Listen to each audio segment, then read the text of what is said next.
4 წელი გავა უახლოეს დღეებში მას შემდეგ რაც რუსეთმა არაპროვოცირებული იერიშში შეტევა განახორციელა უკრაინის დამოუკიდებელ სახელმწიფოზე ბევრი დღესაც სამწუხაროდ ყველგან მათ შორის არა მხოლოდ საქართველოში ფიქრობს რომ უკრაინისაგან რუსეთს უნდოდა მხოლოდ 1 2 3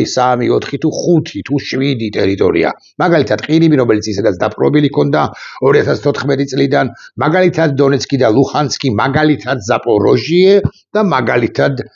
ლუჰანსკი და ბევრი ამბობს რომ აი ოდესა ან ხარკოვი ან დნეპროპეტროვსკიც აინტერესებს რუსეთს რომ აი ეს რკალის შექმნასო უკრაინის კიევის გარშემო თუ გნებავთ ასე კიევისა და ლვოვის გარშემო თუ გნებავთ ასე ვიტყვი და ეს დიდი ჩვენს მასშტაბებში კი არა ობიექტურად ყველაზე დიდი სახელმწიფო ევროპის მასშტაბით დააპატარაოს და ამით ამას დაჯერდებაო ერთ წუთს წარმოვიდგინოთ რომ ეს არის რაღაცა უკრაინა პირობითად ცხადია ეს თქვა ნახევარკუნძული ცოტა აქეთ ალბათ ესე უნდა გამოვიდე და დაჯერდება თუ წაიღებს მაგალითად ყირიმს ან დონბას ან თუნდაც ხარკოვს და ხარკოვი ხოსოვე და ხარკოვს და ასე მაგრამ რეალურად რუსეთს რა საკვირველია სჭირდებოდა მთელი უკრაინა რომ აქედან დაეწყო საბჭოთა კავშირის სხვა სახელწოდებით საბჭოთა კავშირის აღდგენის პროცესი და კოვზი ნაცარში ჩაუვარდა არა თუ მე-4 წელს ეს ყველა ვიცით არამედ პირველივე თვეებში აი ბუჩას რომ მიადგა იქ რო საშინელებები ჩაიდინა გეხსოვებათ ყველას და ბუჩიდან რო გააბრუნეს თუ გნებავთ ასე კუდით ქვა ასროლინეს რომელიღაც ეტაპზე მერე მოსკვა რომ ჩაიზირა კრეისერი მოსკვა ანუ ფლაგმანი შავი ზღვის რუსული ფლოტისა და უკვე შემდგომ პერიოდში რა არ მოხდა მაგალითად ოპერაცია პაუცინა ანუ ობობის ქსელი ანუ აბლაბუდა თუ გნებავთ ასე ვთქვათ და კიდევ რა არ მოხდა მათ შორის პრიგოჟინის მარში უშუალოდ რუსეთში დაწყდებოდა კიდევ კურსკის აღება და ბევრი ამბავი უკრაინას უჭირდა და უჭირს. უკრაინას უჭირდა და გაუჭირდება, მაგრამ უკრაინა არ ნებდებოდა და ვერ დანებდებოდა, იმიტომ რომ საკუთარ მიწა-წყალს იცავდნენ არა მხოლოდ ჯარისკაცი უკრაინელები, არამედ რიგითი უკრაინელებიც, ანუ არაჯარისკაცი, ყველა პრაქტიკულად რუსულენოვანი ხარკოვიც კი უკრაინული იდენტობის ნაწილი გახდა უკრაინისათვის მნიშვნელოვანესი მოსახლეობით და მანაც კი რუსულენოვანმა მოსახლეობამაც კი დაიცვა უკრაინის ტერიტორიული მთლიანობა, ტერიტორია და სახელმწიფო როგორც ასეთი. თავდაპირველ პერიოდში 2022 წელს, როცა ზელენსკი ჩადიოდა, სადაც ჩადიოდა, შეერთებულ შტატებში, პოლონეთში, ევროპის ცალკეულ სახელმწიფოებში, საფრანგეთში, იტალიაში, გერმანიაში, ლონდონი ვთქვით ხო, ბრიტანეთში და ასე მიუნხენის კონფერენციაზე ყველგან მას ხვდებოდნენ აპლოდისმენტებით. ბოლო პერიოდში თითქოს ეს აპლოდისმენტები თითქოს მინაულდა, თითქოს ისე აღარ გახედეს, ისე აღარ უყურებდნენ პრეზიდენტ ზელენსკის, იმიტომ რომ მართლაც მომაბეზრებელი იყო ევროპისათვის ეს ომი, მაგრამ სულ ბოლო პერიოდში განსაკუთრებით ტრამპის მოსვლის შემდეგ, მას შემდეგ რაც ტრამპს შეხედა ევროპამ როგორც პირს, რომელიც ისეული გაგებით, ევროპის გაგებით პოზიციებს ცვლის და შეიძლება მიატოვოს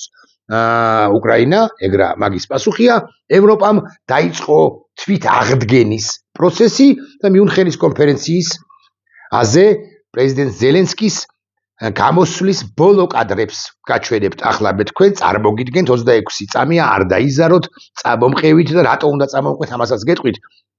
რატო უნდა მიაქციოთ ყურადღება სწორედაც რომ ამ კადრებს რა ნაწილს რა დეტალს რა ნიუანსს უნდა მიაქციოთ ყურადღება რა ნიუანსი უნდა აღნიშნოთ როცა შემოგიკაბათებიან თქვენივე მეგობრები ეგრა მაგის პასუხია რომლებიც არ არიან რუსები თუ პრორუსები ესე პოზიციონირებენ ყოველ შემთხვევაში მაგრამ მათი ყოველი მეორე სიტყვა გაგიკვირდებათ გეწყინებათ ნამდვილად არის სწორედაც რომ რუსეთისთვის სასარგებლო ქართველებზე ვლაპარაკობ ამ შემთხვევაში ნახეთ რას ამბობს და დარბაზს მიაქციეთ ყურადღება ჩანს კადრები მიუნხენის კონფერენციაზე როგორ წამოუდგა ფეხზე ვოლოდიმირ ზელენსკის მთელი დარბაზი რატომ წამოუდგა იმიტომ რომ შესანიშნავად ხდება მთელი ევროპა და მთელი მსოფლიო მეთქი ასე ვიტყვი შესანიშნავად ხდება რომ უკრაინის დამარცხების შემთხვევაში შესაძლო დამარცხების, აი თეორიული დამარცხების შემთხვევაში უკვე შემდგომ ესტონეთი იქნება ეს, ლიეტუვა იქნება, პოლონეთი იქნება, ლატვია იქნება, რუმინეთი იქნება, მოლდოვაზე აღარც ლაპარაკობ, ხო, მოლდოვა ხო ცხადია მე უკვე აბსოლუტურად შესანსლული, გადაყლაპული ეყოლება რუსეთი გამოფერიანების შემდეგ, ესეც ვთქვათ, რუსეთი წავა შეტევებზე, გადავა იერიშებზე. ამას ხდება სხვა შეიძლება სომხეთის პრემიერ-მინისტრიც, რომელიც დიდო სტატურ თამაშს თამაშობს, აი თელი გროსმეისტერის თამაშს თამაშობს, ის დიდოსტატის, ანუ და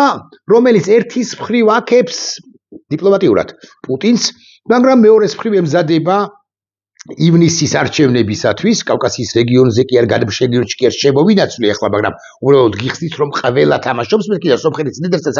აკი ამიტომაც ვახსენებ და იმიტომ არის ეს კაცი გენიალური, ფაშნიანი გენიალური დიდოსტატი პოლიტიკოსი, რომ ერთის მხრივ აქებს ალბათ არასწორი სიტყვა, ეთამაშება პუტინს და მეორეს მხრივ სომხეთის ეროვნულ ინტერესებს ესე განუხრელად მისდევს, განუხრელად ატარებს. სოფლიო ხდება, ამერიკის შეერთებული შტატების ხდება, ჩვენ მოვასწრებთ ალბათ საუბარს თემაზე ამერიკის შეერთებული შტატების სახელმწიფო მდივნის გამოსვლა, სწორედ მიუნხენის უსაფრთხოების კონფერენციაზე, მანამდე კი და ზელენსკისაც მიუბრუნდებით, მანამდე კი ბრიტანეთის პრემიერ-მინისტრი კირ სტარმერი მიუნხენის კონფერენციაზე ამბობს შემდეგ სიტყვებს რუსეთმა უკრაინაში უზარმაზარი სტრატეგიული შეცდომა დაუშვა და რუსეთის დანაკარგები მილიონს ბევრად აღემატება. მაგრამ მაშინაც კი, როცა ომი გრძელდება, რუსეთი ახორციელებს გადაიარაღებას და თავისი შეიარაღებული ძალებისა და ინდუსტრიული ბაზის აღდგენას, რომ არა ჩინეთი, და ჩინეთზეც იქნება და მოვახერხოთ საუბარი, რომ არა ჩინეთი ახლა უკვე დამარცხებული იქნებოდა რუსეთი. ეს რომ ვიცოდეთ მაინც. და რუსეთი აუცილებლად დამარცხდება, იმიტომ რომ გლობალური ორი დიდი მოთამაშე და ვინც ის 3-ით და ვინც ის 4-ით კი და რუსეთი მე-5 მოთამაშედ ჩავთვალოთ, ან მე-6-ეთ თუ გნებავთ, მივიჩნიოთ გლობალური ორი მოთამაშე შეერთებული შტატები და ჩინეთი დასაკვირველია მოილაპარაკებენ თამაშის იმ წესებზე, რომლის თანახმადაც რუსეთი კიდევ უფრო მეტად უნდა დასუსტდეს აღმოსავლეთიდან, ასე გეტყვით, ჩინეთის მიერ და დასავლეთიდან ევროპა ამერიკის მიერ. მე თუ მხრიდან უკრაინაში სამშვიდობო შეთანხმების მიღწევის შემთხვევაშიც კი, რისთვისაც ჩვენ ყველანი ბევრს მუშაობთ, რუსეთის გადაიარღება სავარაუდოდ მხოლოდ დაჩქარდება, ან არა, რა უფლება მაქვს ხარ კირ სტარმერს ვეკაბათო, მაგრამ მაინც სავარაუდოდ მხოლოდ დაჩქარდება. ევროპისათვის არსებული ფართო საფრთხე ამით არ დასრულდება, პირიქით ის გაიზრდება. ეს კარგია, სხვადასხვა რომ ევროპა შესანიშნავად აცნობიერებს, რომ თუ რუსეთმა ამოისუნთქა, ის მართლა ეცდება გადაიარაღებას, რომ ვიცოდეთ მაინც, მაგრამ ევროპამაც და უკრაინამაც ასაკვირველია ყველაფერი უნდა გააკეთონ იმისთვის, რომ ცეცხლი შეწყდეს. ამერიკამაც ყველაფერი უნდა გააკეთოს, ევროპამაც, უკრაინამაც და ამერიკამაც, იმიტომ რომ თუნდაც აი ამ მდგომარეობაში, რა მდგომარეობაც არის ახლა ფრონტის ხაზზე, ამ მდგომარეობაში დარჩეს კონფლიქტი და მე აღარ კი არ მოხდეს რუსეთის დესანქცირება, არამედ გაგრძელდეს რუსეთის მოგუდვა. არ არსებობს ბრიტანეთის უსაფრთხოება ევროპის გარეშე. გამოძახილია, პასუხია ეს მარკო რუბიოსათვის, რომელსაც ძალიან მაგარი სიტყვა ჰქონდა, აქ იგითხარით შევეხებით მეთქი და არ არსებობს ევროპის უსაფრთხოება ბრიტანეთის გარეშე. ეს არის ისტორიული გაკვეთილი და ეს რჩება დღევანდელ რეალობად. ამ შემთხვევაში ცხადია ერთგვარი სინანული უნდა გამოთქვა 10 წლის წინანდელ ამბავზე, როდესაც ბრიტანეთმა დატოვა ბრექსიტი და დატოვა ევროკავშირი. კიდევ ერთი საინტერესო დეტალი კირ სტარმერისაგან, ამერიკის შეერთებული შტატები რჩება შეუცვლელ პარტნიორად. ხმები შეერთებული შტატებისა და ევროკავშირის ურთიერთობების გარდაცვალების შესახებ სამუელ კლემენსის არ იყოს, იცით ვინ არის სამუელ კლემენსი? იცით. ვინც არის ის გეტყვით, მარკ ტვენი არის ფსევდონიმი, სწორედაც რომ სამუელ კლემენსისა, ხმები ჩემი გარდაცვალების შესახებ გვარიერად გადაჭარბებულია, ხმები შეერთებულ შტატებსა და ევროკავშირს შორის, ევროკავშირი და პლუს ბრიტანეთს შორის ურთიერთობის გაფუჭებისა თაობაზე გვარიანად გადაჭარბებულია. სხვა საქმეა, რომ ამერიკა ყველაფერს ვერ გასწრდება. სხვა საქმეა, რომ არსებული უსაფრთხოების სისტემები, არსებული მეორე მსოფლიო ომის შემდგომ არსებული ჩამოყალიბებული დღის წესრიგი პრაქტიკულად შემორღვეულია და ახალი ნატო, ახალი უსაფრთხოების სისტემები, გეტყვით, ასე სჭირდება მსოფლიოს. შეერთებული შტატები შეუცვლელი მოკავშირეა, ბოლო 80 წლის განმავლობაში უპრეცედენტოა, ისევე როგორც ჩვენი მადლიერება. ამავდროულად ჩვენ ვაცნობიერებთ, რომ ვითარება იცვლება კარგია. უკარგესია, რომ ევროპა ბრიტანეთის ჩათვლით აცნობიერებს იმას, რომ ვითარება იცვლება. ამერიკის შეერთებული შტატების ეროვნული უსაფრთხოების სტრატეგია ნათლად მიუთითებს, რომ ევროპამ პირველადი პასუხისმგებლობა საკუთარ თავდაცვაზე თავად უნდა აიღოს. ესეც არის, რა საკვირველია, აბა, რო უყურებდა მთელი მსოფლიო და ევროპა მათ შორის ამერიკას თვალდაფჩენილი, რომ ის უზრუნველყოფდა ევროპის კონტინენტის უსაფრთხოებას და თვითონ თითზე ესე გეტყვით განსაკუთრებით მერკელის პერიოდში არ აკარებდა აკაოდა ჩემი უფროსი მეგობარი ან ჩემი მეგობარი ამერიკის შეერთებული შტატებია და ის დამიცავსო დამთავრდა ეს ეპოქა ტრამპის პერიოდში და კარგია ეს ევროპისთვის პირველ ყოვლისა გავბედავდა ვიტყვი ასე თავი არ უნდა მოვიტყუოთ თითქოს შეგვიძლია უბრალოდ ჩავანაცვლოთ ამერიკის შეერთებული შტატების ყველა შესაძლებლობა ჩვენ ფოკუსირება უნდა მოვახდინოთ დივერსიფიკაციასა და გარკვეული დამოკიდებულებების შემცირებაზე ჩვენ უნდა განვახორციელოთ თაობათა შორისი ინვესტიციები უსაინტერესო ეს სიტყვა ანუ ეს უნდა იყოს ეს გეგმა უნდა იყოს გათვლილი მრავალ ათწლეულზე თუ რაღაც საუკუნეში არის 4-5 თაობა ამ თვალსაზრისით თუ ვიბჯელებთ რა საკვირველია ეს უნდა იყოს გრძელვადიანი და ევროპამ თვითკბარი უნდა იყოს უსაფრთხოების თვალსაზრისით აღარ ჩავიკითხავ რას ბრძანებს სურსულა ფორდელაიენი აღარ ვილაპარაკებ თუ ვილაპარაკო არ ვიცი იაპონიასა და ჩინეთს შორის დაძაბულ ურთიერთობაზე მაგრამ ეს სხვა ბლოგის თემა იყოს თქვენის ნებართვით არ ვილაპარაკებ იმაზე რომ ხო ბოდიში ეს კი აღსანიშნავია ჩინეთის საგარეო საქმეთა მინისტრი ვან კი ჩინეთსა და ევროპის ურთიერთობაზე ამბობს შემდეგ ჩინეთი და ევროპა პარტნიორები არიან პარტნიორები და არა მეტოქეებიო ეს დაახლოება შეერთებული შტატები ევროპა